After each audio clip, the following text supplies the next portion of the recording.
kasih kepada masyarakat Aceh yang tergabung dalam Aceh Sumatera National Liberation Front untuk Merdeka yang ada di Denmark dan Amerika.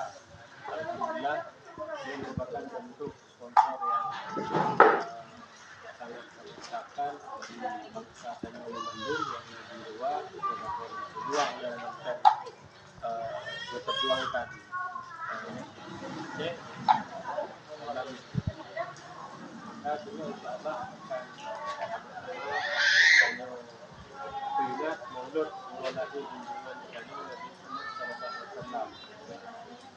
Beliau karena baca dalam keadaan tidur, jadi abno kemantang yang kamu di dalam. Assalamualaikum warahmatullahi wabarakatuh. Beliau itu masyarakat yang antusias acara tenda-tenda.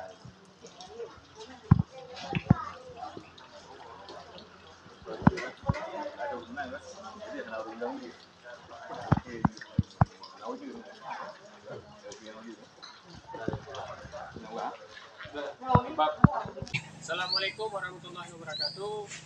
Terima kasih kepada seluruh masyarakat Aceh yang di negara Denmark dan Amerika yang tergabung dalam Aceh Sumatera National Liberation Front Aceh Merdeka ASNLF atau AM.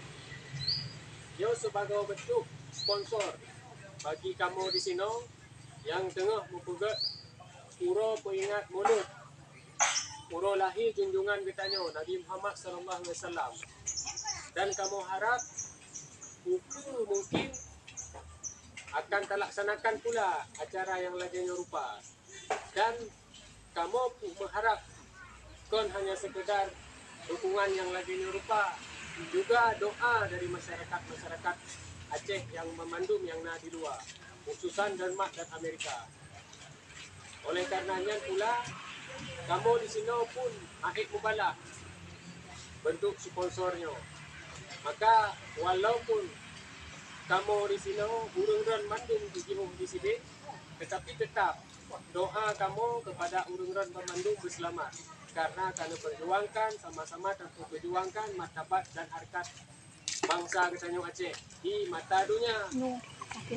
Walau nanggro tengok lagi nya mohon kemanteng yang dapat kamu ucapkan lebih dan kurang kamu lagi maaf. Akhirul kalam, assalamualaikum warahmatullahi wabarakatuh.